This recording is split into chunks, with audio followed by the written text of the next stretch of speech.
Hello everyone, welcome back to the channel. It's been a while. If I did this right, you should be able to see a playmat right now, and a little bit of my face. So a lot has happened since the last time that I streamed.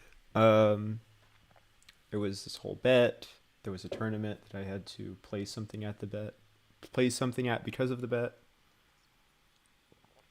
Thank you, Parker. Oh, well, also that, oh man, I just leaned into the we're the same person joke even more. But I've got something exciting tonight, and something that I haven't really tried before. I have a sealed case of Outsiders. This is just for me. This is just for fun. And so I want to crack this as I kind of talked through how the Realm 5K Chicago Brawl and their 1K Blitz went last weekend. I'm just going to get straight into it because this is a lot of packs to open and we have a lot to talk about tonight. I'm going to do my best to multitask, you know, open packs and talk at the same time. I traditionally am not very good at that, but we'll see what happens. So there is one funny thing you're going to notice here. As I go through these packs, which is I'm not just going to rip everything and then throw all the commons in a pile and call it a day. I'm going to do what I like to refer to as draft breaking, because the Pro Tour is coming up, and the Pro Tour involves draft as one of its competitive formats, so we need a fair amount of practice. Obviously, draftfab.com exists. That place is awesome for online practice, but never quite beats in real life. So what we're going to do is, as I take the shrink wrap off of this, there's one thing I forgot, which was a trash can. What we're going to do is, I've got some sleeves set to the side, obviously, but I also just have this stack of Dynasty bulk commons that I don't really need. And if I open a hit out of a pack, you know, like the Cold Flow Play Drive that I'm obviously going to open, I'll just grab one of these, I'll write the name of the card, and that will go back in the pack so that, you know, it's still draftable, right? Obviously all the fun cards are taken out of it, but proxies for them are still available, so that we'll still have something to draft. And I still get to crack product and, you know, spin that gambling roulette wheel. What cards am I after? So I still need 2 Codex of Frailties, as does, I think, basically everybody on the planet. Aside from that, I've actually got Azalea built in paper. But what I'm really interested in is I kind of want to learn to play Uzuri, especially after Sam's performance last weekend. And I'm not really interested as a competitive deck, but just seeing Assassin, like, every turn offers meaningful breakpoints, meaningful on hits, Codex like the rest of the world, yeah. And just like, it kind of has that warrior poker game, right? Of like, oh, am I going to flash something in as a Zuri or not? And it just really makes both you and your opponent play the game of Flesh and Blood. It's not super linear. I don't care what you're doing. I'm just laying down 5 cards. It's not super defensive Oldhim. I just block every turn. And I think that makes it really attractive to me as kind of a casual armory deck. And I own 0 assassin cards. So we're looking basically for anything playable in there. So I've opened a couple of boxes of the set so far. It's just a bunch of commons in the front. Oh man. So this is Belgian print run, paper packs. Also can only have 1 or 3 rares in the pack. Pack was a bit of a dud. So we're just gonna put it back in its packaging, put it back in the box, and move on to the next one. It's basically the rinse and repeat pattern so that this is still draftable in the future. Oh, hell yeah. I would love to come back on, Hamish. It's been a while since I did a Fab podcast proper. It would be cool to reprise some of those. This pack also looks like it's just a double rare. Looking for a scrap, which is a house in limited and in chain. Bleed Out, this is technically a dual class card. I have been unimpressed with it in Assassin, because I feel like in Limited, the daggers end up getting blocked quite a bit. But in both boxes I've opened to this set so far, just common cold foil equipment. So I'm hoping, at least for something spicy. If it's not a cold foil legendary, show me a dagger or something, right? There's our first Majestic, and it's rainbow foil out of the pack. Down and Dirty. The Arsenal Popper, which is pretty interesting. There's a lot of new discourse going around about is this the counter to Codex of Frailty? I'm not convinced, but we might talk about that more later. So, got our Down and Dirty, sick, super official proxy. Stick that back in the pack. Call it a day. So, I played in the Brawl. And I played a hero that I have not played before in the Brawl. Dibs on the D&D, Kevin? You got it. Actually, I maybe can't say that because Bryce, I know, is looking for at least 1 more rainbow foil. Sedate, 1 rare pack. Womp womp. I played Azalea at that Brawl. Not voluntarily, or at least when my hero choice was made, it wasn't voluntarily. So we had the whole Iyslander can beat Azalea bet stream that was streamed on Lazy Dog's channel. You can check that video out in the description of this one. This box is starting off slow. And I lost, and so I had to play Azalea. That was before spoiler season. And then it turned out Azalea's trying to crack, so that bet kind of backfired and worked pretty well for me. Cut down to size. And 3 rares. Hurl. Love that in Limited. Unfortunately, the tournament itself didn't go super in my favor, but let's walk through that real fast. So I ended up 4-3 on the day. It was 7 rounds of Swiss CC. First round was against an Iyslander.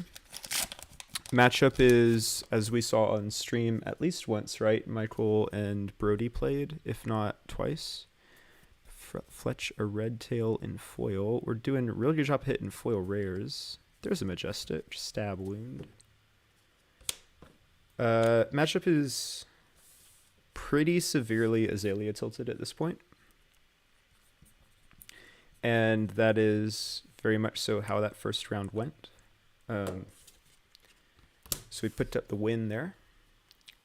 Second round, had my first Azalea mirror of the day, which we also got to see on stream.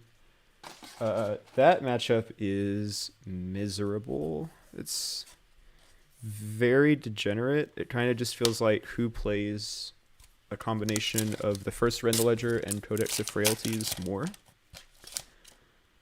So like in that one game that we played, right? I believe Rend the Ledger was played 10 times between the two players, because someone would play a Codex of Frailty and be like, oh, I'm getting back Rend the Ledger. No way, I'm getting back Rend the Ledger. And it was miserable. We did get there. Just ended up, opponent had 1 brick hand, and that was just enough time for me to present 14 Dominate and ruin someone's day. Round three. So I have this really bad habit. Isn't all mirrors just dead? What do you mean by dead, Hamish? Round 3 was against Kevin Breyer, my good friend, one of the people I rode in the car on the way to the event with. He's actually in chat right now. And that was versus Breyer. And Kevin's a bit of a Runeblade master. I bet you'd get along real well, Hamish. A lot of mirrors are actually quite skillful, namely Darting mirrors. I agree, Levi. The current Azalea mirror is not one of them, though. And Kevin just kind of outmaneuvered me. A Channel Mount Heroic was critical to that game plan. And we didn't get there. We saw one Riddle. Oh, there's a Majestic hiding in there. Silverwind Shuriken. When I say Riddle, I'm referring to Red in the Ledger, just the abbreviation, obviously. And Kevin handed me my first loss of the day. I have a terrible habit of playing my friends in early rounds. It's really, really unfortunate.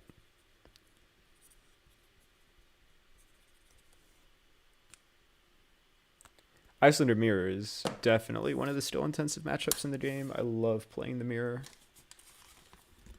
Kind of jockeying into who gets in position for that big Ice Eternal at the end of the game is a lot of fun. So speaking of mirrors, my 4th round was another mirror, Azalea, of course.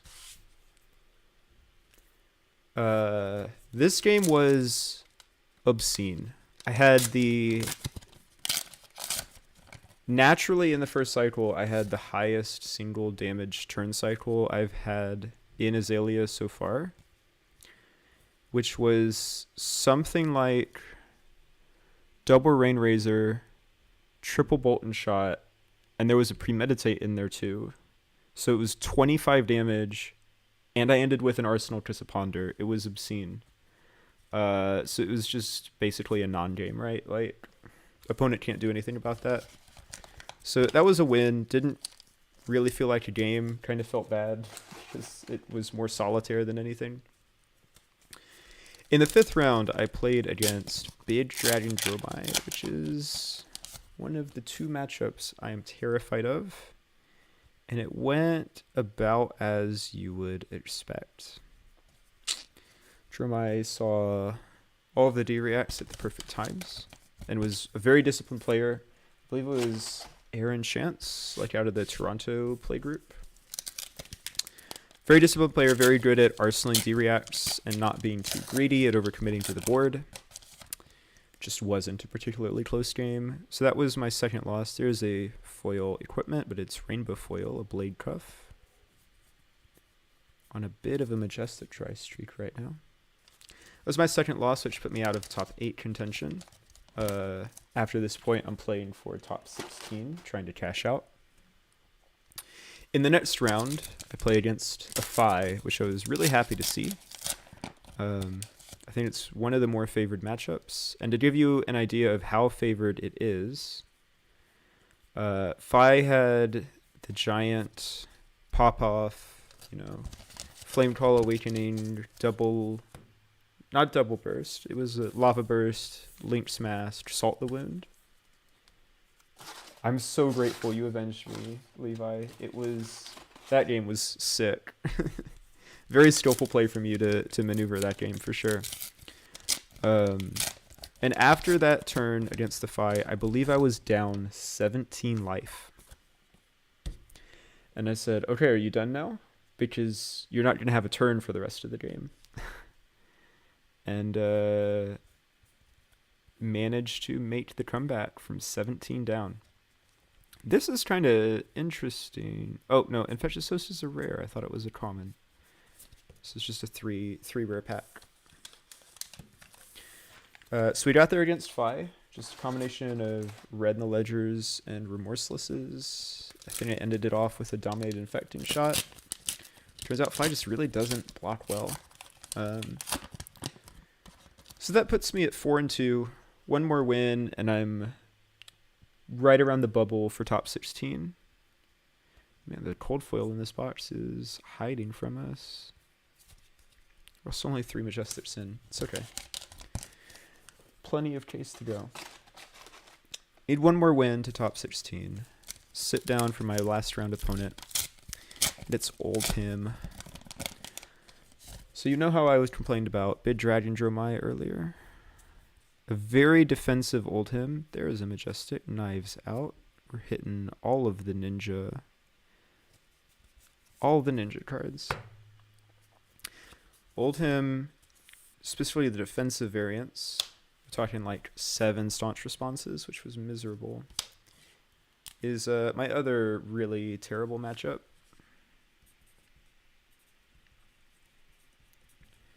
And there's kind of a game plan against that, which Levi has talked about publicly, I think, which is, you know, earlier what I was talking about, the triple bolt and shot, double rain razor, smack you for 25. Well, sometimes you don't draw that naturally. You just trying to pitch stack that at the end of the game.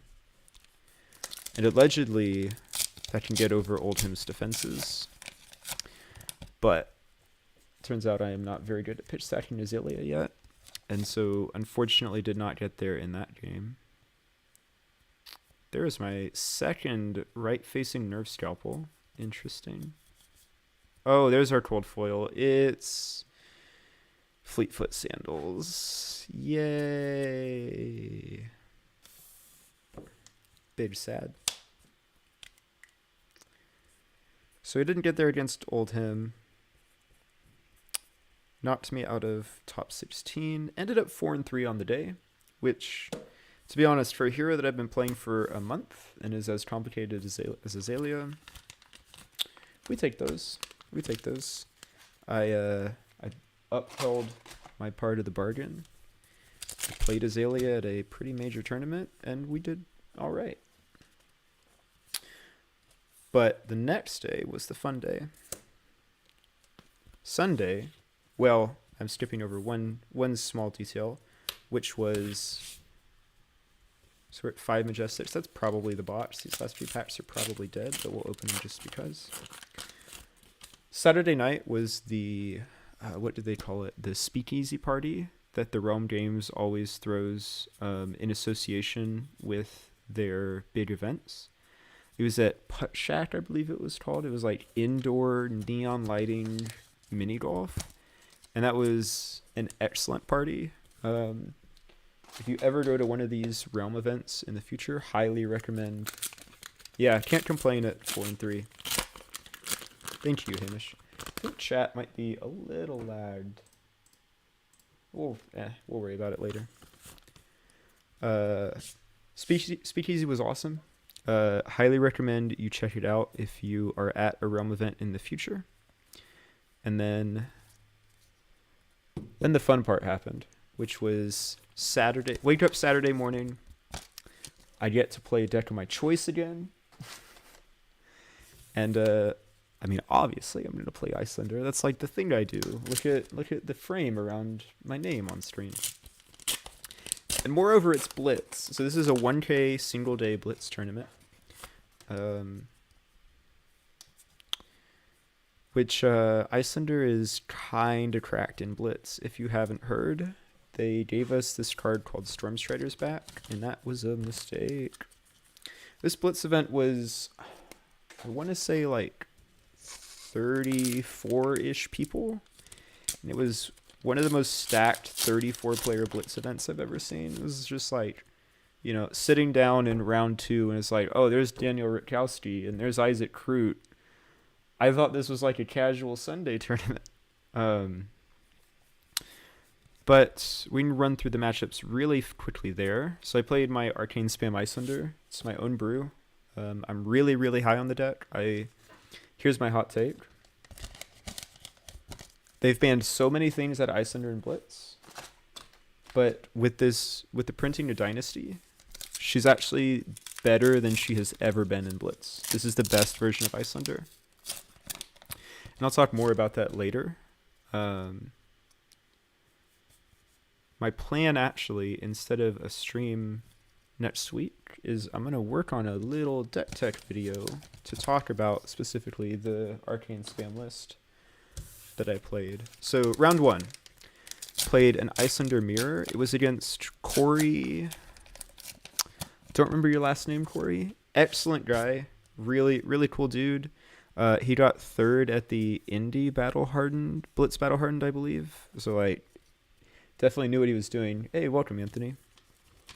All right, that's box 1. So 1 Rainbow Foil Majestic, a Cold Foil Common Equipment, and then 4 non-foil Majestics. That seems about average for like a typical box. We're gonna obviously try to hit a little bit more gas in the next box. We're gonna put those to the side. Corey was a swell dude. We had one of the most interesting games of Blitz I've played in recent memory, just because Wizard Mirrors are like mind melters, dude. But I did get there in the end. So picked up the win in round 1, which was kind of a wake-up call. Like, oh, I thought this was going to be an easy tournament. No, it's go time from round 1.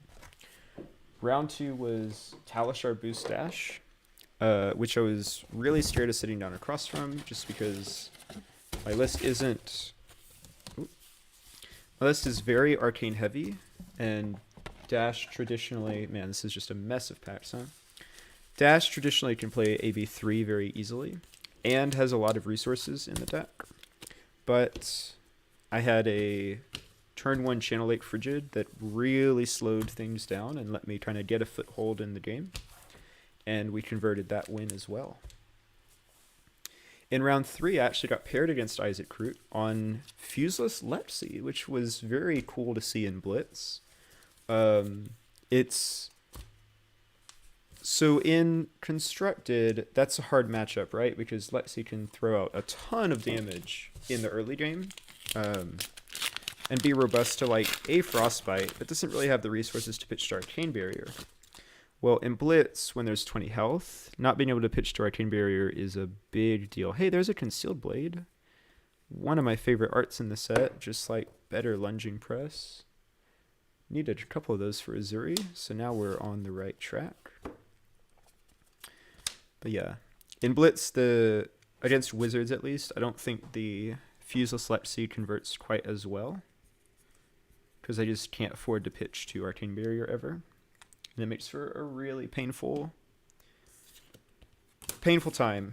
Got there against Isaac. Round 4 was Chain. What's the dumbest hero I can play in Skirmish Season? Hi, Sam. Define dumbest. Because, like, dumbest in terms of this deck is stupid. You should play it because there's no other correct choice. It's Kano, but that's a big brain deck. If it's stupid as in like you don't have to think to play the deck, then there's 2 answers. If you don't want to think and you want to win, you play Iyslander. Just click on my link to the deck in the description. If you don't want to think and you want to have fun, you play KO, right? Just roll some dice and hit some people for, 16 with swing bigs. Where was I? Yeah, round 4 Chain. Dumbest, like, bad idea for the memes. It's just KO, right? What are the other Blitz heroes? You could play... Oh, no. For the meme. Kill yourself as Yoji. Obviously, that's the correct choice, Sam.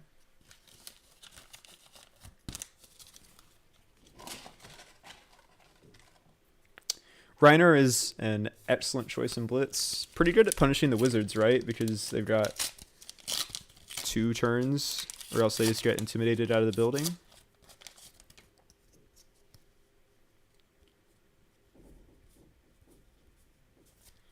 Nothing in that pack. But yeah, round 4 of this Blitz tournament is Chain. This is probably the game I came closest to losing on the day, I want to say. Except for the top 4, which, spoiler alert, I made top 8. Chain had... I went first. Chipped in a little bit of damage, like 1 to 2. You know, not a ton. Chain had a reasonable turn 1, just involved in Arsenal, right?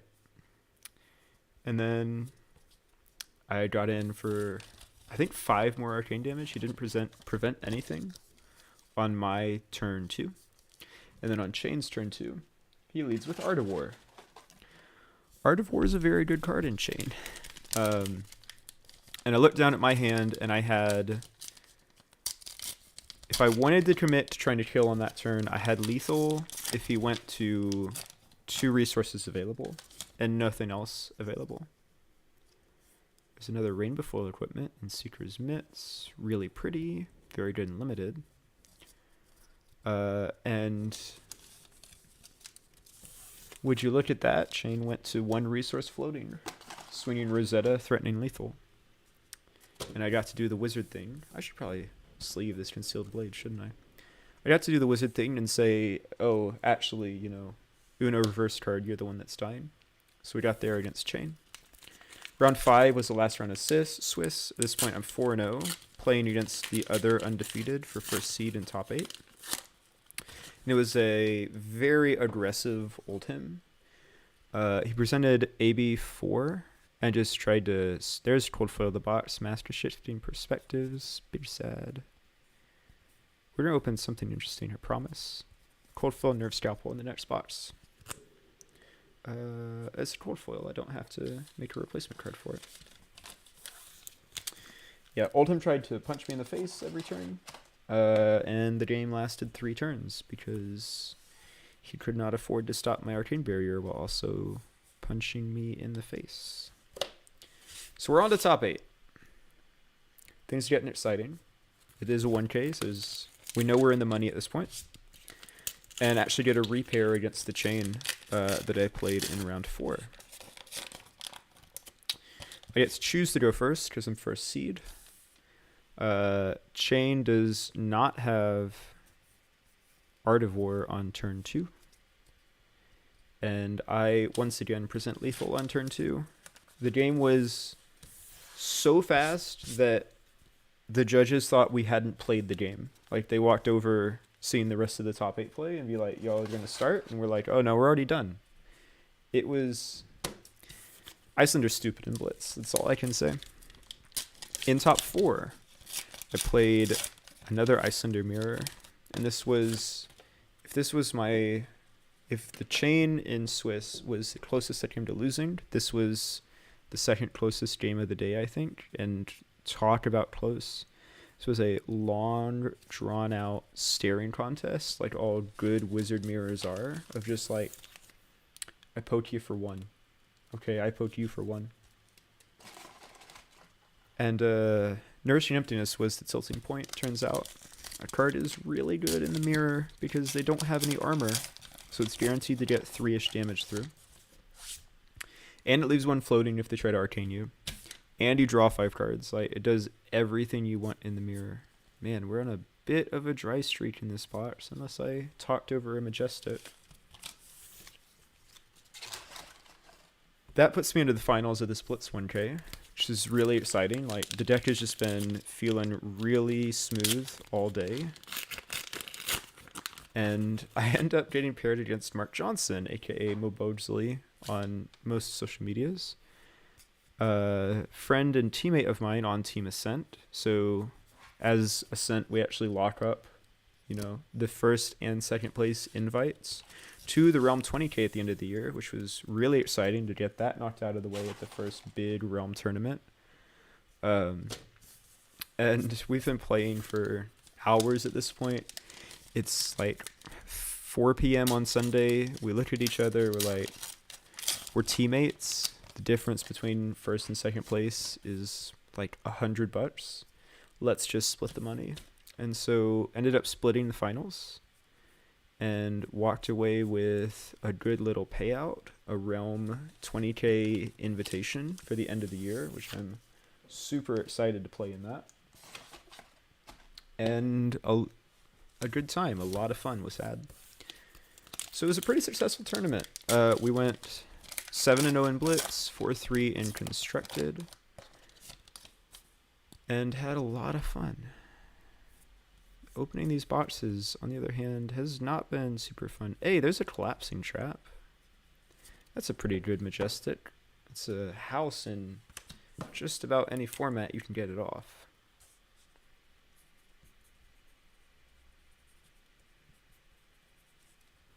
I too like 1-card 7s that are also blue and also blocked 3. Not meant to sleeve the proxy. I clearly have not opened boxes on stream before, so this is a little slow process, but that's fine. Yeah, so Iyslander stupid broken in Blitz. I'm gonna try to make a deck tech video over the next week, get that up on the channel. Oh man, I could feel it. I could have sworn there was an M in that pack. But the TLDR of the deck is you play all of the cards that deal arcane damage, and you don't really block. That's it. It's very brain dead as far as Wizard decks go, and so I think it's an excellent entry point to Wizard, as well as being just one of the best decks you can take to Skirmish season, which is coming up in like just a week or two, so ought to be prepared for that. There's a Majestic amplifying arrow. Look at this and tell me this isn't an Earth Ranger, which seems incredibly out of place for the pits, but also super cool art.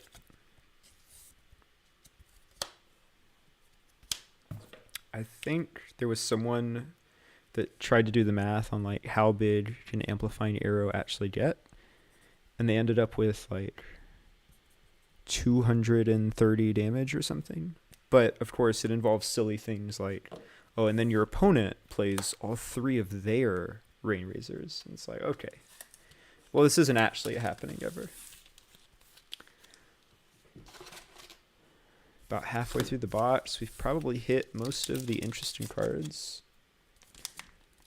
Can't wait to play Channel Mount Heroic and Ranger. You know what I can't wait to play? I can't wait for Lightning Wizard. Give me Channel Thunderstep and just let me give all of my spells go again. Thank you very much. Channel Mount Heroic and Ranger sounds pretty stupid though, because Voltaire is an elemental bow, right? So an Earth Ranger presumably would be able to use it. That sounds disgusting. It actually sounds really cool. Now I'm interested, because it works with Amplifying Arrow too, right? It would gain from Channel Mount Heroic, so it gains +1. There's another Majestic. Head leads the tail. Not super impressed with that one. I assume there's like... This is a Katsu card, right? You're supposed to play this and then dump 1,000,000 Crouching Tigers onto the field? Onto the chain?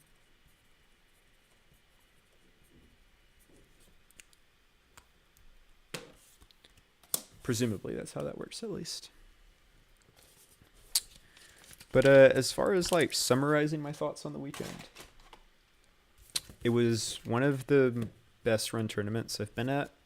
The Realm events consistently are. If any of you that are watching have never been to one, I cannot recommend them enough, and that's just like my honest opinion. They're not paying me to say that or anything, obviously. Come on. Nope.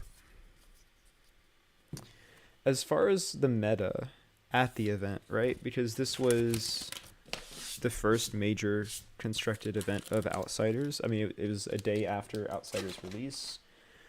But of course, it's not like the cards were new to everybody. Definitely have not been playing Talishar nonstop or anything, practicing with the cards. There's another down and dirty. There you go, Kevin. You said you were looking for one earlier. I'm really good at opening that card, apparently.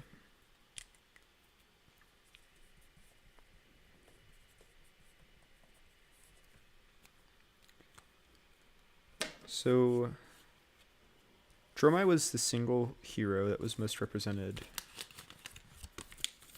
Has always been the case, continues to always be the case. People love to play illusionists. Don't think that's going anywhere in this meta. And I think it's actually like a reasonable choice in the meta too. Big Dragon Dromai eats Rangers alive, that's just no secret. But also has a hard time against Oldhim traditionally. Interesting. Foil Gore Belching. Seen some talk about this card in Iyslander actually, paired with one Rouse the Ancients, because it's a blue 0 power attack. And so you have one Gore Belching, one blue Rouse, and you're always guaranteed to hit the Rouse, which makes Gore Belching a 0 for 7. It's an interesting idea. In Classic Constructed, I can totally see it. If you're playing super arcane heavy Iyslander. Unfortunately, I don't think that's a deck in this meta. I think Channel Bleak Expanse is pretty dang good against Rangers. And that means that you can't play your Arcane Fusion, which is such a bummer. So you actually just have to play Bully. And no one wants to play Gore Belching and then banish a Wounded Bull and it comes in for 0. In Blitz, I'm just kind of in love with Nourishing Emptiness. I think it is one of your premier mirror breakers in particular. And so I'm not super willing to give it up, at least right now. I need to give Gore Belching at least a little bit of a deep dive in testing. But Dromai is super represented in the meta. And then I believe it's Foil Sedation Shot. It's just a common, but it's so pretty. I believe the Rangers were next. Azalea and Lexi combined were 27 decks, I want to say. Azalea's second most represented deck at 14. Gore is a setup for Shadow Runeblade for next set. That's why it's 0 block. Oh, I see. Oh, because it banishes the card. That's pretty sick. Yeah. I have seen the theory crafting around looking for a scrap. Where, like, you banish a Bounding Demigod with it, and then you just drew the Bounding Demigod, which is a sick interaction. Dustil Dawn's going to be interesting. I obviously really enjoy playing Prism. It's one of the first decks I actually did really well with. Chain, I should have played more Chain when he was around. Let's just leave it at that. So I hope Dustil Dawn is good. We'll see.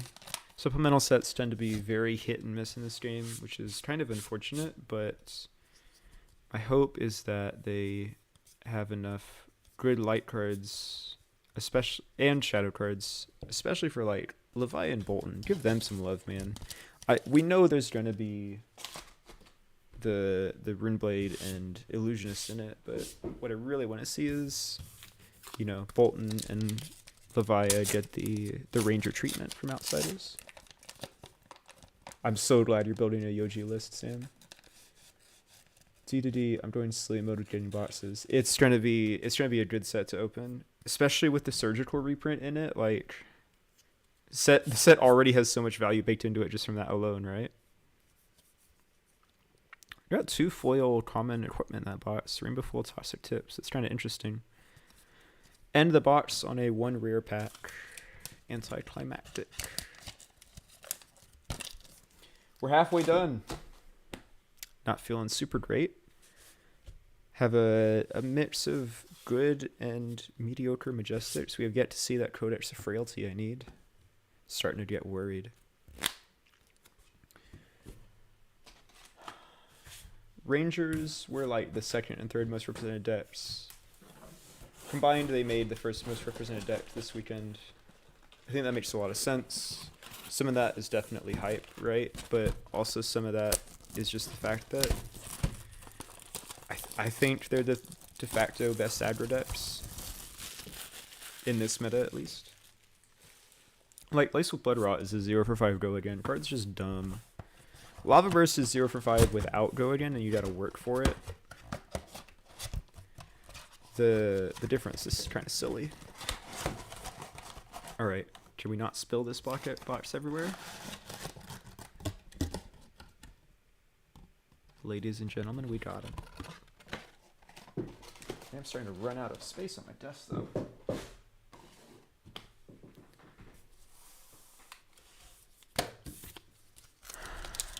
After that, it was like Old Man, Iyslander, things started getting exciting, right? So whatever. Azalea winning, I'll be honest, kind of surprised me. Yo, welcome, Chase. I thought she was going to be brick-walled a bit more by Old Hibs and all the Dromais at the event. Dromai not top 8 shocked me. Did you miss any polls, Chase? Do you consider foil gore belching a poll? We've hit a collapsing trap, a concealed blade. Those are like nerve scalpel for sure is an interesting majestic. And then we're 2 boxes in. We've seen a cold foil fleetfoot sandals, a rainbow foil down and dirty, kind of cool, and cold foil master shifting perspectives. So nothing too spicy yet. We're going to try to turn that around in box 3, which is what I'm working on here.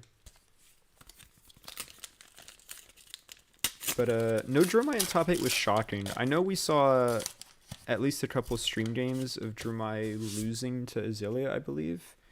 I do want to reiterate, those games really seemed like exceptions, not the rule. Like, every deck loses to 14 Dominate Red in the Ledger back-to-back, right? That game was awesome, though. Always cool to see a deck pop off like that.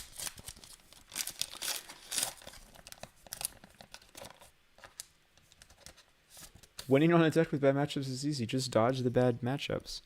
Damn, Levi, why didn't I think about that? You should have given me that advice before going into the weekend. I was just like, you know, typing into my phone on Gem, give me Old Him, give me Dromai. That's clearly what I did wrong.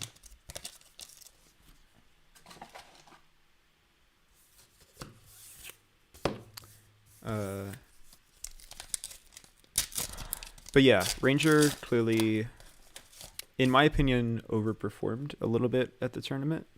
Although it's obviously a very good deck. Cyclone Roundhouse, first Majestic of the box.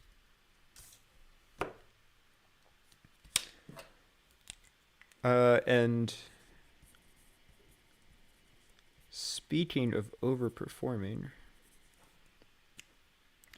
let's talk about Codex of Frailty a little bit, because like obviously that card's getting banned in 2 weeks, right? Should have taken that advice too. I took the alternate route of getting lucky. I mean, I think you're a bit more than lucky, Levi. I think you played really tightly in all of your games, and it definitely paid off. That's what they say about card games, right? To win a tournament, you have to be good and lucky. But I am really glad it worked out for you to line up, get you into the finals, because if there's anybody that deserves to do well on Azalea, it is you. Rainbow Flow Common. I saw what I thought was something spicy. Let's keep trucking.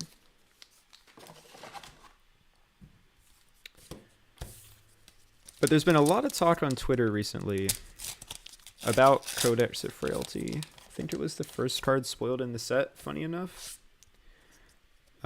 So, yes, obviously the card is stupidly pushed, right? Luck is a skill in TCGs. That is a great way to put it, Chase. I really like that.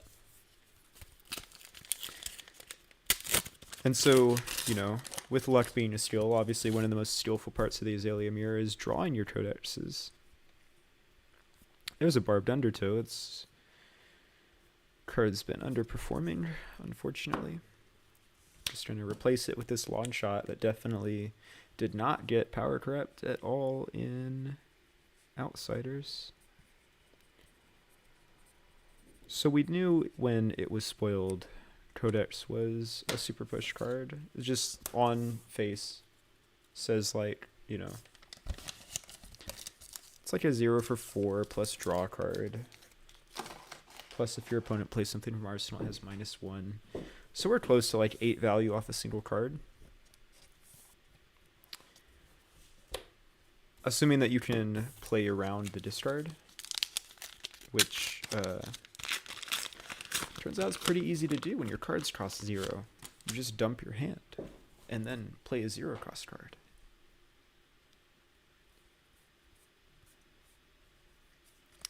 I don't think the card needs to be banned. It's really good. But like, Azalea has been in the spotlight for all of 10 minutes. Obviously, the codices are good in Lexi too.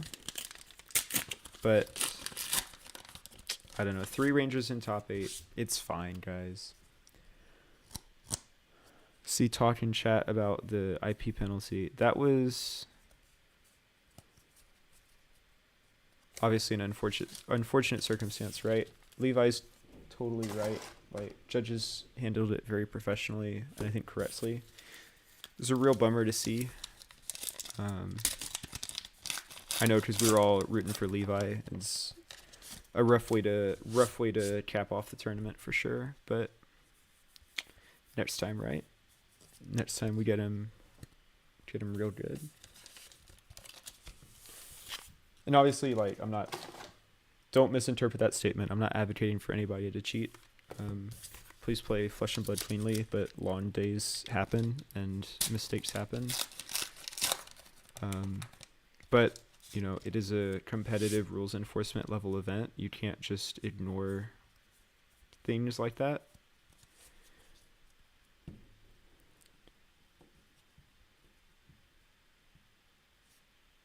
Yeah, Levi talking in the chat about Brody's pace of play in Azalea. You could see the math, like, going through his eyes. It's just like that one meme, right? Like, we're out here like, oh, how light. Hey, we did the thing. We did the thing. Good. I needed that. I don't have enough of that card yet.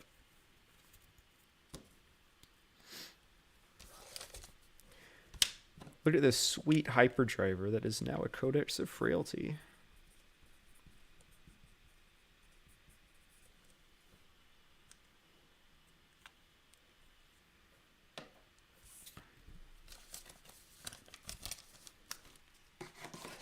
Get that sleeved up, and we're just trying to put that straight into Azalea, actually. Actually, this might be the first copy that goes in Azuri. We'll see.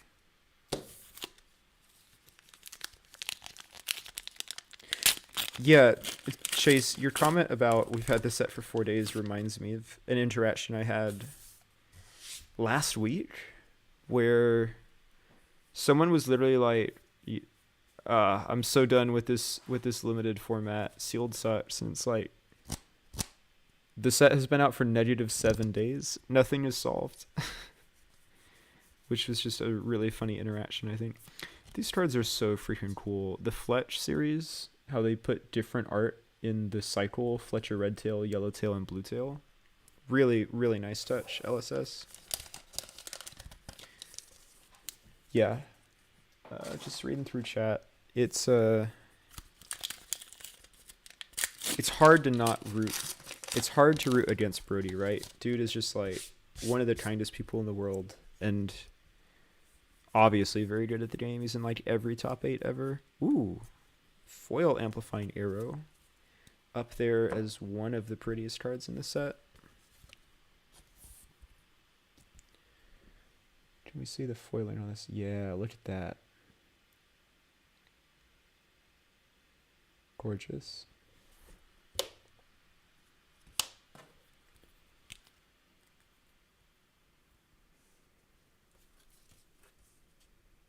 Yeah, this is a Fonder token, but actually, because it has the Fab card back, it's a fine proxy. Funnily enough.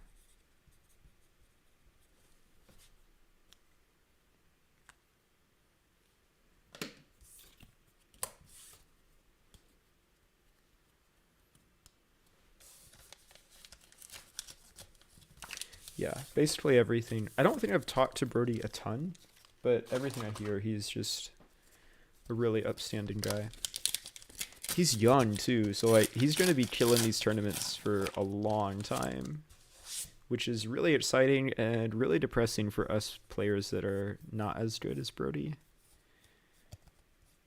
Man, not a hit, but Destructive Deliberation, House Unlimited, and wow, that foil looks good.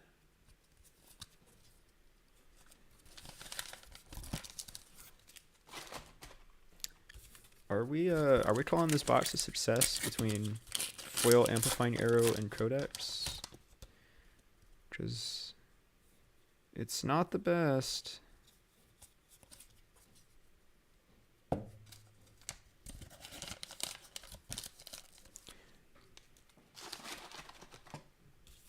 Which part is scary, Levi? The fact that Brody is so young because he'll be playing for so long?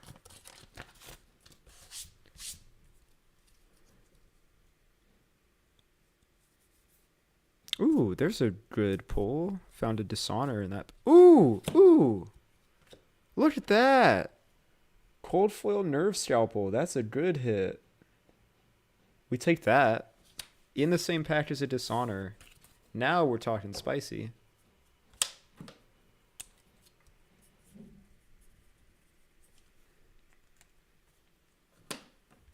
Yeah.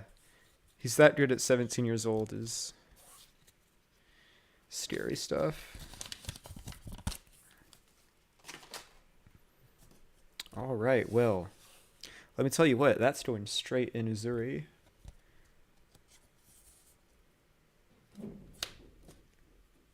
Yeah, that's a cool flow I'm really happy with. I'm probably happier with that than I am with most of the legendaries in this set, which is really funny. So this box is already a success. Plus the codex, this is just a really good box. Now I'm awake. Now I'm paying attention.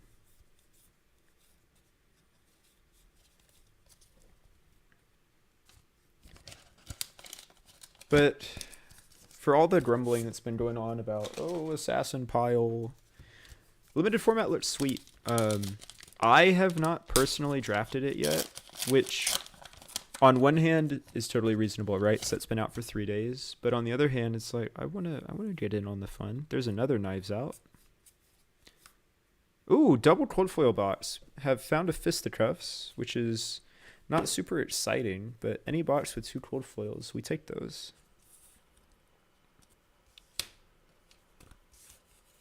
The fact that this is such a low power draft set means that the games actually have like interesting decisions. Too much in Uprising, it was just like, in this 5 mirror, we're going to be 2 ships passing in the night and just trying to lay our hands on the table. Yeah, I am saving the packs, Chase. So if I open a pull, I'll grab just a bulk card, write the name of the card that I opened in Sharpie, and put that back in the pack. And so then I have a box of packs that have all the fun cards taken out, but it's still entirely draftable. So we will get to draft these at some point in the future, potentially on Saturday, after our little local armory.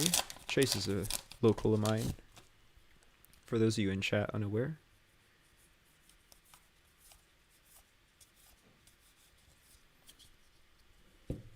Nothing there, but this is already like a really nice pile. I can't really expect much more from this box. 4 packs to go. No legendary yet. We're about 3/4 of the way through. Seems significantly below average. It's okay. There's 2 hiding in the last box. Actually, there's cold foil knives out right here. This is just the most ridiculous box you've ever seen, clearly. So speaking of ridiculous boxes, I'm sure everyone has heard about the God boxes going around on Twitter.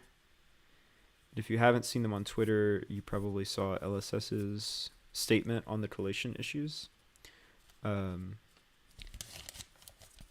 The long and short of it is, yeah, I like that idea too. I'm glad you like that idea, Chase. It seems like a good way to scratch that gambling itch when the set comes out, but still have packs to draft, because, say it with me, booster boxes are for drafting. There's a foil Spire Sniping. That's kind of nice.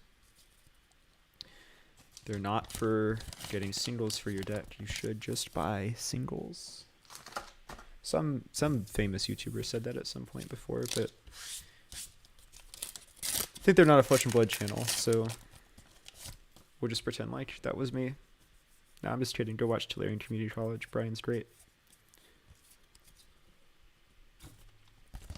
So there's some God cases or boxes that are floating around. That's the end of the 3rd box.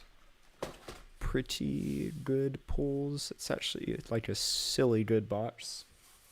About as good as a box can get without having a legendary in it. And if you open a God box, it's something like all of the common rainbow foils are replaced with legendary rainbow foils. Which is silly. Imagine wheeling a trench in a draft. I can only dream. But in the collation statement that LSS put out on their front page, says that, hey, listen, it's like less than 1% of boxes, or not boxes, not yet a fab channel. Are they getting a Flesh and Blood Shuffle Up and Play episode? That's sick. I can't wait for that. I know he's also doing a product collaboration with LSS this year too, right? Very excited to see whatever that is. But there's like 0.8% more Rainbow Foil legendaries that exist than there should be. And it doesn't affect the collation of any of the other boxes, right? So it's strictly upside. Ooh, Rainbow Foil Spreading Plague. Now that's a reasonable hit. Yeah. I can't imagine if opening that in a draft. A God box, we mean. Spreading Plague, very reasonable to open in a draft, on the other hand. Seems pretty good and limited too. God, pitch that to the second cycle. Get down your opponent to like 3 life. Show them a feisty locals. And then make them cry, because there is no way to survive the turn. That was a hot pack 1. Let's keep going.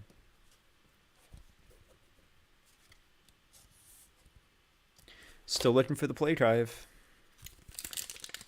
We've already got the proxy card ready for it. But clearly we didn't hit any God boxes in this case, which is a bummer. But there's another gore belching. Man, we're off to a hot start, huh? I think it's pretty cool all around. Like, it's strictly upside, right? No one is getting fewer legendaries than they should have. And so some people just get to have some really fun drafts.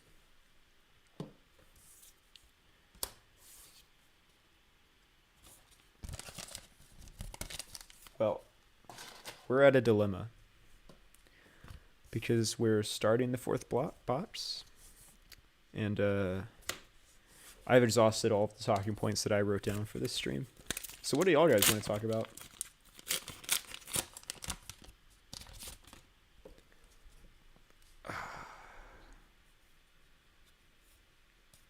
Rainbow Foil Fleetfoot Sandals. I have a really hard time saying that name for some reason. Is that the new Flesh and Blood tongue twister? Fleetfoot Sandals 5 times fast.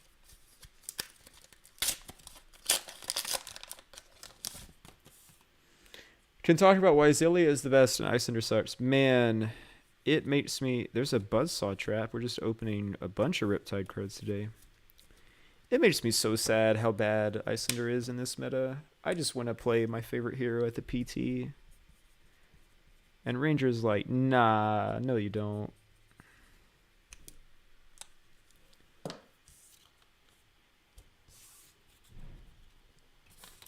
I don't know. There's a lot of talk going around of like, oh, you can play Read the Ripples, and it gets around inertia tokens because they both trigger at the beginning of end phase. And it's like, yeah, you're not wrong, but then I'm playing Read the Ripples. Do you think Hamilton will switch off of Iyslander after this weekend? I do. I talked to Michael at the tournament because I was so surprised. Do we think 26 out of 24 blues, 26 out of 40 blues is enough for Yoji? That is about right, Sam. I think Iyslander and Guardian end up playing very similar blue counts, and I play 28 in Blitz, so 26 is probably around right. I don't know. I talked to Michael this weekend because I was surprised to see him on Iyslander, because I think it's kind of common knowledge that she doesn't fare super well against the Rangers. And the conversation was basically like, yeah, I mean, testing, you know, spend a couple of days testing this new deck, spend a couple of days testing this new deck, spend a couple of days testing Y new deck, and then it was time for the tournament. So when you haven't been spending a month practicing a new hero that you think is really good, like I got lucky and got to do with Azalea, the comfort pick is just the correct call, right? Personally, I don't think I'm taking Iyslander to the Pro Tour. And, ooh, another Dishonor. Hey, Dan, are you in chat? Do you need Dishonors? Because we got you hooked up. I wouldn't play Iyslander at the Pro Tour with the knowledge I have right now. I don't think Michael will either. Honestly, I'm not privy to like his real testing info. But I think Encase is a really good sideboard card versus Rangers. Lexi specifically. And Channel Bleach Expanse is really good at shutting down Death Dealer. And after that, they just kind of beat you up because you have a bunch of block twos and you want to like offensively disrupt. And Rangers just trying to prey on decks that block poorly right now.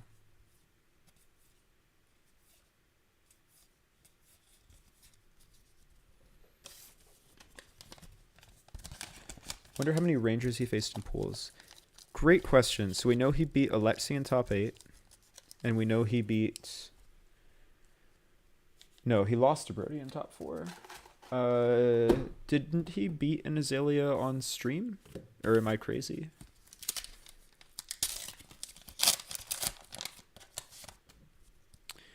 I am not aware of that info off the top of my head, but I bet we could piece together how many he played. He also is just liable to talk about it on the Manor podcast this week. I did see that Roger was playing Bravo, which is very interesting. I don't know how he ended up. Like me, I presumably not in the top 8, which was pretty easy to tell. But that was an interesting choice.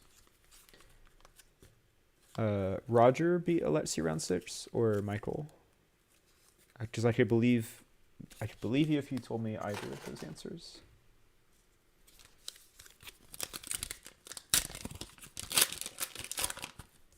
So we're actually 4 Majestics into the box already. They typically have around 5. So I think we're just looking for the cold foil at this point. Ooh, yay! I needed one of those. Rainbow foil Vambrace. Very nice. There's our legendary for the case, and one of the better hits in the set because it's generic and it's pretty reasonable Crown of Seeds hate. Yay. Oh, it's rainbow foil I need to. add a card for it.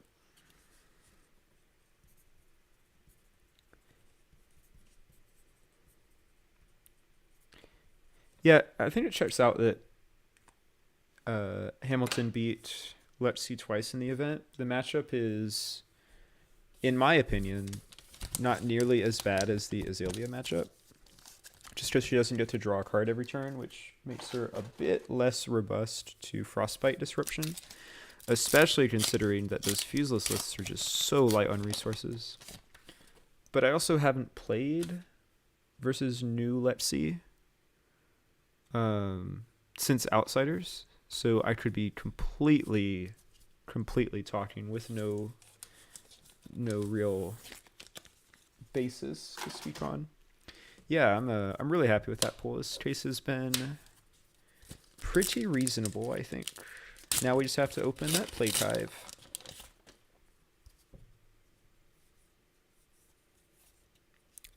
There's an Assassin Majestic. There's a second cold. No, that's the first cold foil of the box. Blade Cuff for all of your Assassin's Creed needs. You too can pretend to be. Okay. I was trying to go for a pop culture reference there, but I have a guilty confession. I've never played an Assassin's Creed game. So I actually don't know the character name. It's Ezio, right? That's the guy with the arm wrist swords.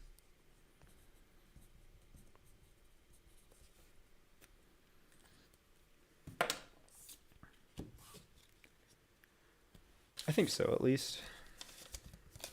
Man. Cracking and talking is a lot of work, turns out.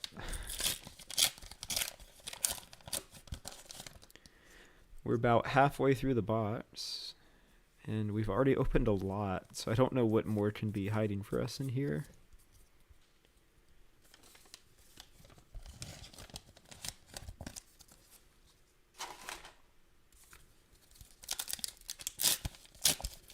Love these paper packs. Kind of bummed that the Japanese print run, at least for the start of Outsiders, is plastic. You know, the supply line issues totally make sense, but everything about the paper packs, except for the little dust that they try to throw everywhere, is just so much better. They open easier.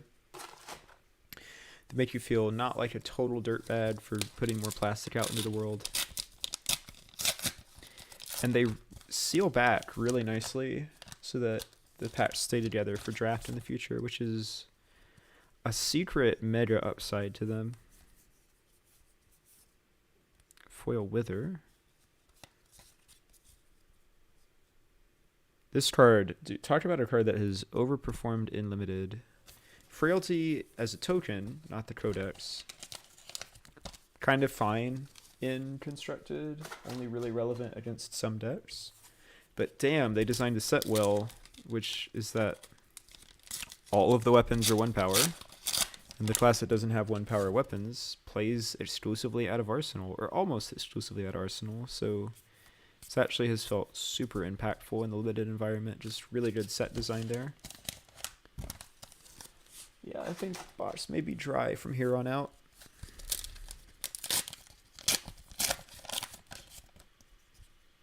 Come on. Show us one more spicy thing before we gotta go. Another Barbed Undertow. I mean, I won't say no.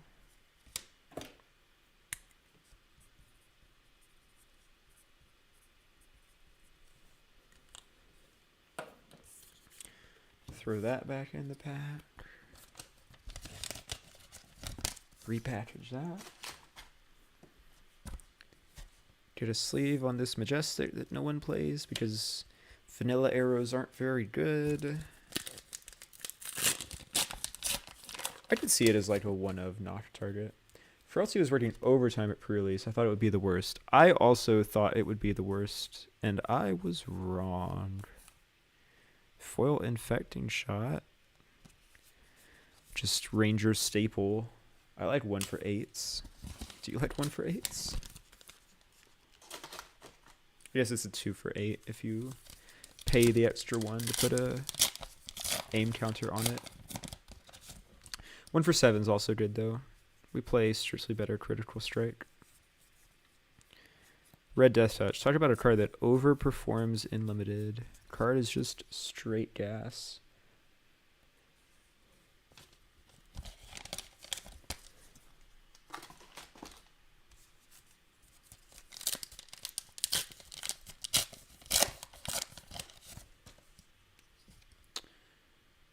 Come on. Show me a play drive. Oh my god, that's a lot of Majestics in this box. So another head leads to tail.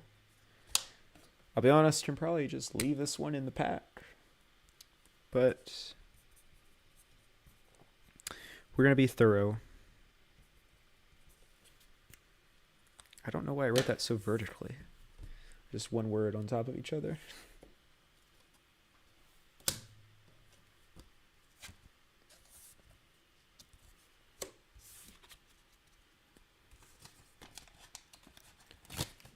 All right.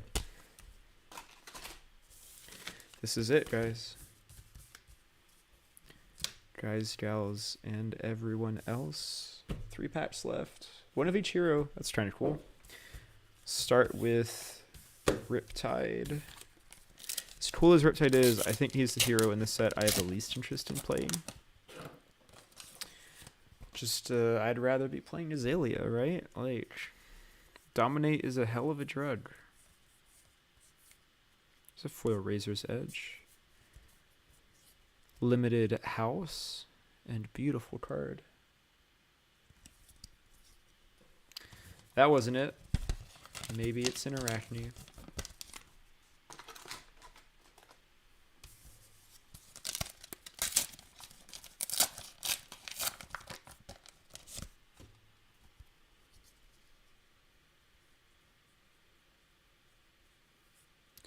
Lace with inertia, be like water. Oh, is that one rare pack? Big sad.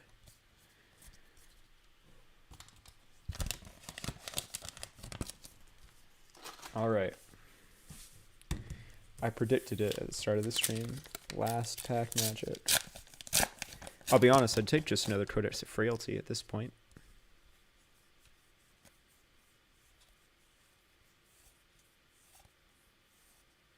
Tar Pit Trap, Spire Sniping. That is going to be the end of the case. So that box was like way above rate, right? God, sounds like I'm talking about a card. Majestics, Cold Foil, Legendary, Majestics. 4, 5, 6, 7 Majestics is a lot. Plus a Legendary, plus a Cold Foil Common. Let's try to tally up all of the pulls from the case and see where that puts us.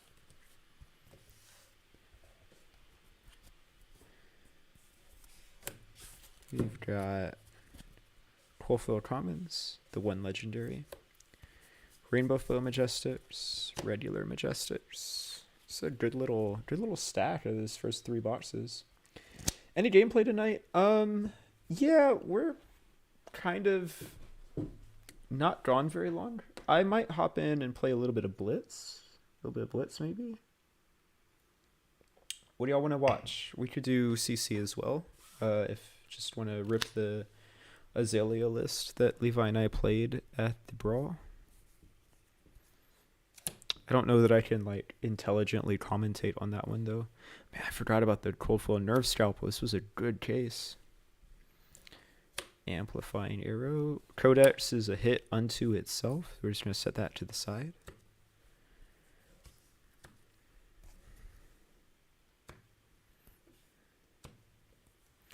It's the second Nerve Scalpel. Okay. So in a case, 4 boxes, right? 1, 2, 3, 4, 5, 6, 7, 8, 9, 10. 14, 15, 16, 17, 18, 19, exactly 20. So 5 a box. Sounds about right, given the new pull rate. We are on average. Rainbow Foil Majestics. That math is pretty easy, 1 a box. Wouldn't mind seeing me play my Ice Split stud. Yeah, let's do that a little bit. I think that's a pretty safe thing to play on stream. So obviously the Pro Tour is coming up. That's constructed in draft. Don't want to give away all of my secrets before the PT. But Blitz is a good way to get some gameplay in on the channel. This legitimately might be one of my favorite pulls of the night. Is this Cold Foil Nerve Scalpel? I sorely needed one, and we got there. And then obviously the Van Brace, the old him hate, the future Spectral Shield hate, which is going to be super spicy. Very excited to see where this card fits into the incoming Dusk Till Dawn meta. Seemed like a pretty reasonable case, though. Pretty happy with that. I think it's one of the better legendaries to hit. And we got at least one of all of the more interesting Majestics. Let's transition over, though. Well, you asked for it, so I guess I'll give you some gameplay. Ooh, my mic is... You get to see the behind the scenes of how disorganized this mic arm is. One game. We'll say one game and then we'll call it a night. How does that sound? And by one game I mean we'll be playing for 2 turns and then it'll be over. So maybe a few games. Let's see. We'd like to go to Talishar. Look at that. There we are.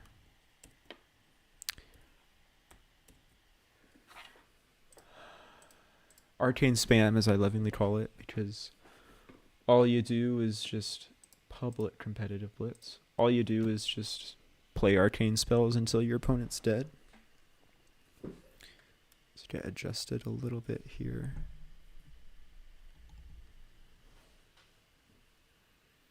Hopefully we can grab an opponent. I might need to be in the regular queue. Nope, we're good. Benji, huh? So I think officially I'm supposed to play Gauntlet here to stop them from like comboing off, but Metacarpus Note is just so good. The range that it extends your kill is so large. The +2 is huge, especially against Benji. Starts at 17. We're just going to do the default zoom equipment and see what happens. Opening hand's fine.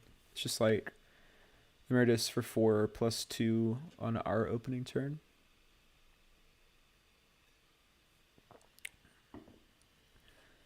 Looks like Benji gets to go first. We're just going to block out as much as possible. Interesting.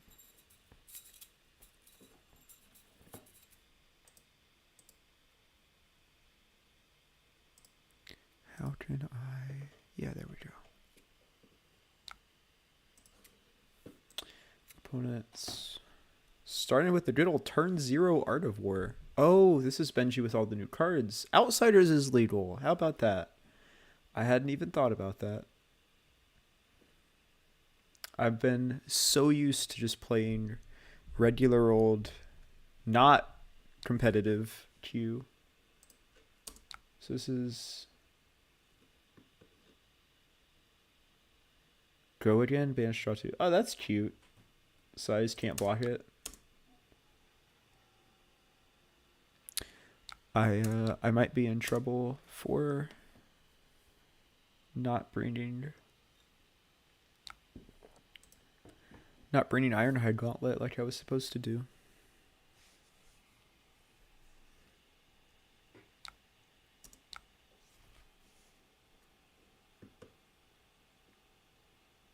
I mean, we just break this and call it a day, right? Oh, it has to be greater? Yeah, so we're never breaking Needle, actually. That's fine. Also turns off Mask for now, at least.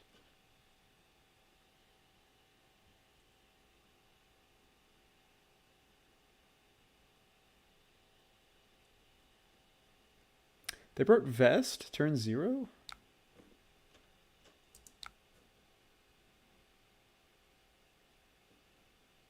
Okay. So am I dying? I don't think I can die this turn. If worst comes to worst, we give him crown.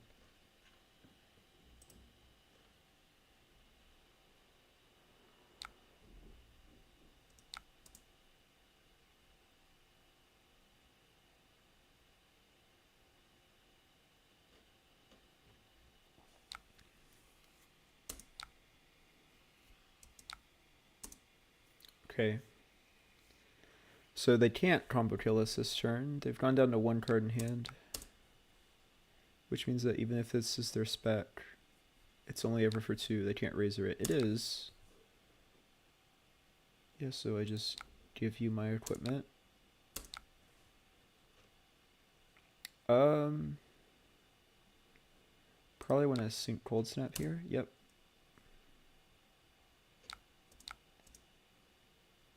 Just because it was a do nothing 2 block.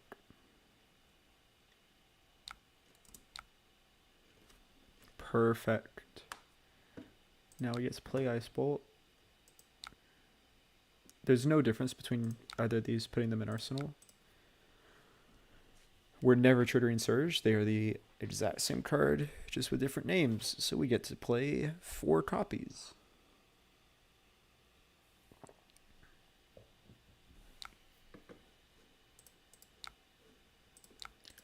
Opponent just eating it.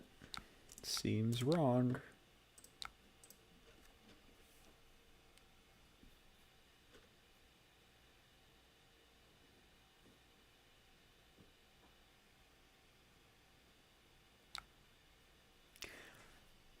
So it's our opponent's turn 2. They very easily could die this turn. We can present 11. So if they go down to 1 resource, they're just dead.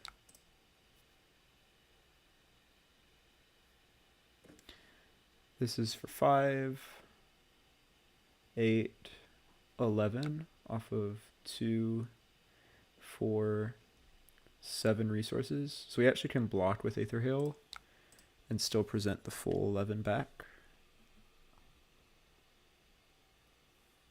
I think it was very greedy for Benji to not give us any pitch last turn.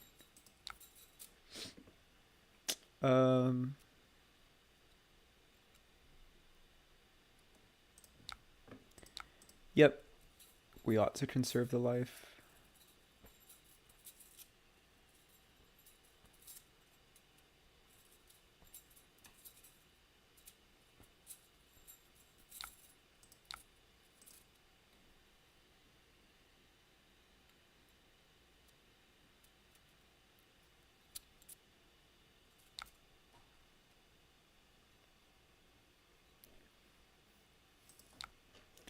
So Benji has 1 card in hand. When it hits, they lose X life. This is just for 2. So what we do here is we pass on blocks. See if they have any funny reactions. They don't. They went to end the turn. We say no, no, no, no. We throw 5 arcane damage at them.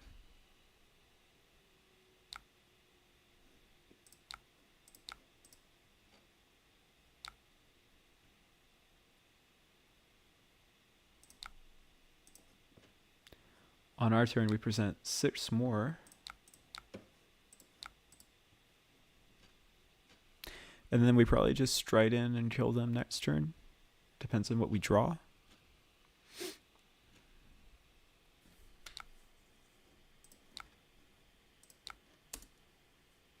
Do you have AB3?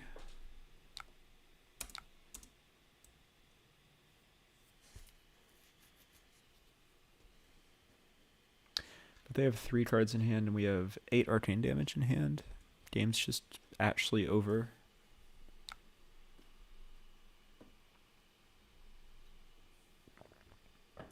Create a Crouching Tiger in your hand. It has +1 power. Sure, that doesn't pitch. You just gave up 2 resources for free.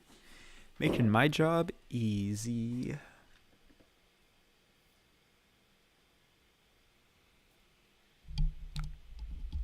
It is too easy. That's what I told you. So they have a Vipox coming in. One of their cards is Crouching Tiger. So at most they can prevent 3 damage.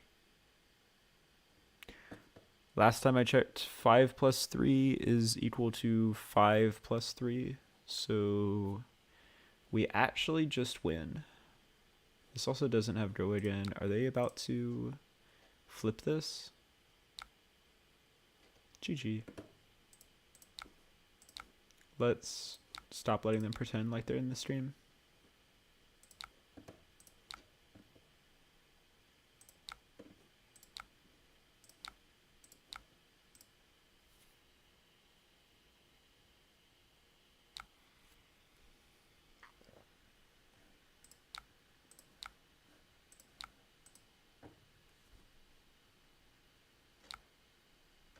Yep. Lynx is banned in Blitz, Sam. Otherwise, it would totally be correct to play Lynx in Benji. Missed the GG.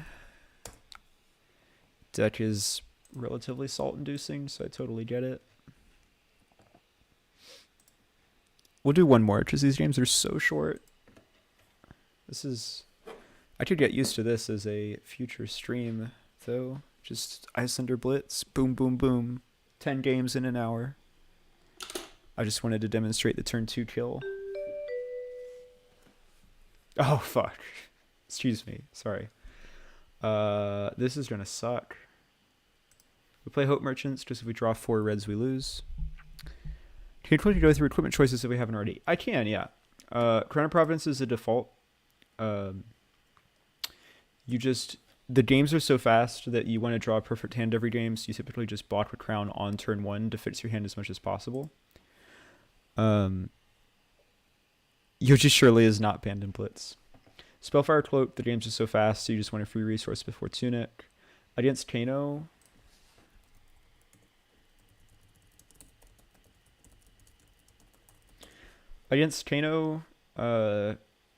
there's an argument for Cloak and Constellus. I have no idea.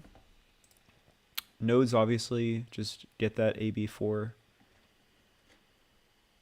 Gloves, I have in if you see a KO. It probably could be Ironhide Chest for Benji. It's really hard to say either way. We're going to lock this in, though. See what happens. They also brought Constellus. Makes me feel a little bit better about myself. But this is probably the matchup I am most afraid of. Whoa, God. So we like actually lose. Got it.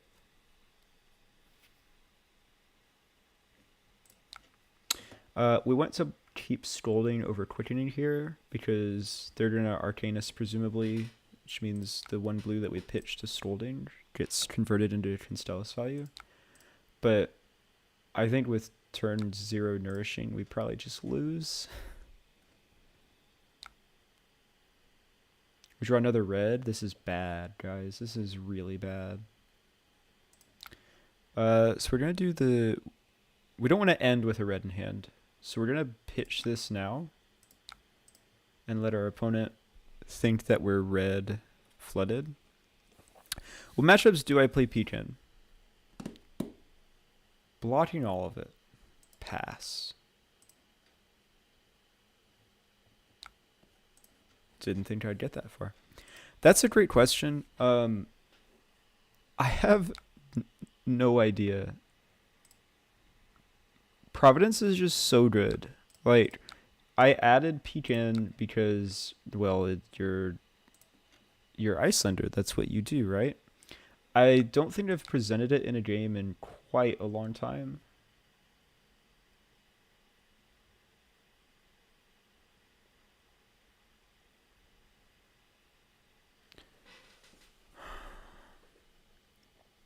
Thinking. They have a free card and a spare resource. I don't think we're actually sending this Emeritus this turn. We're just going to send Bolt on our turn. I think it's fine to take this too. We've already gotten Constellus value. And now this turn is like, play this bolt, have 4 resource backups in hand. So we're pretty comfortably not dying.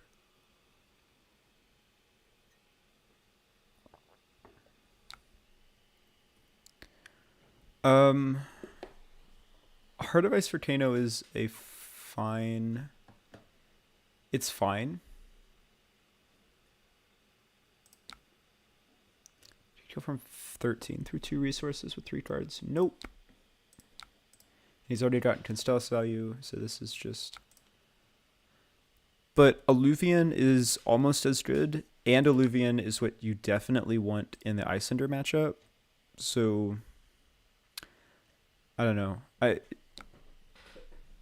This is gross.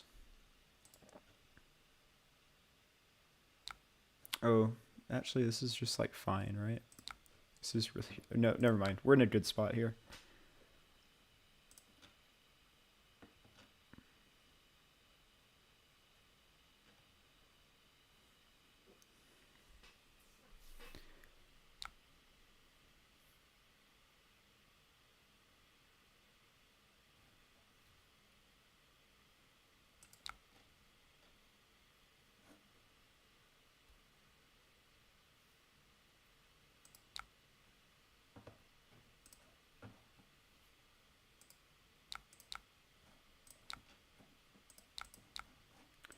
Gonna present a little bit more damage.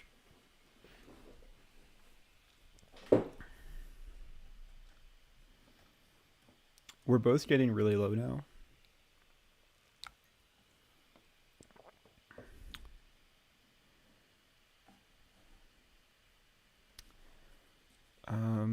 He's at 11. I've got Emeritus. He's got 3 cards in hand. If I draw red Scolding and 3 blues, and he does anything significant on his turn, there's a chance he's just dead. I'm inclined to keep Constellus. No. He didn't full pitch, so this is likely to go through.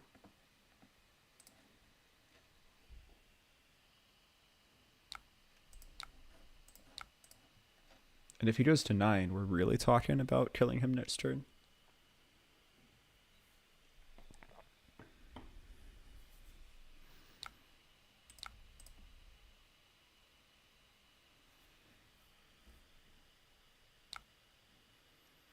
One card in hand. 5, 10, 13, 9, 10, 11, 12. So if he has Sigil and Arsenal, we don't get there. But if he doesn't have Sigil and Arsenal, we win. So we're going to present Scolding Moon here on top of this spindle.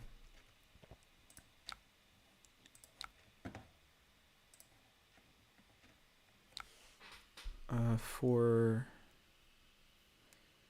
8, 9, 12. So we can not node the Scolding and still go over exactly 1 blue.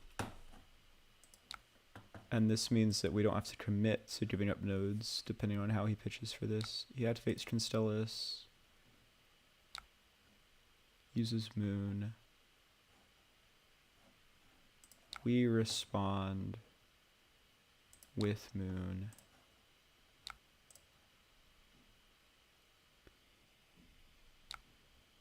He takes it.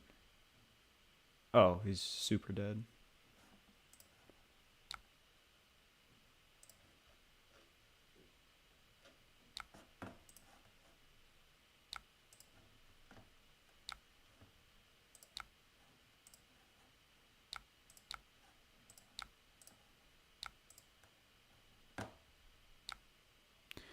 Seemed like he was pretty red-flooded that game, to be honest. Wizard games are so weird. Average value per turn, 5. I'm used to like 1314 from New Azalea. We're gonna call it there at that 2-0 streak. I wasn't actually expecting to play tonight anyways. But that was a good way to cap off the night, I think. I hope y'all enjoyed the box break.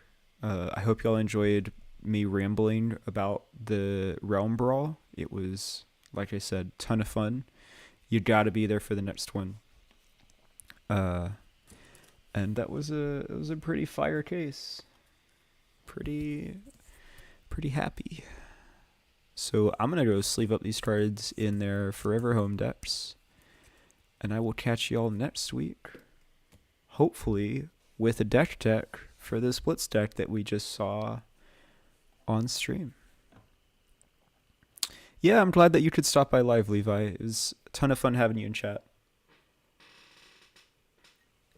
I'm excited for the deck tech too. I actually haven't made a video on this channel. They've all just been live streams, so that's gonna be weird. I have to relearn how to use editing software.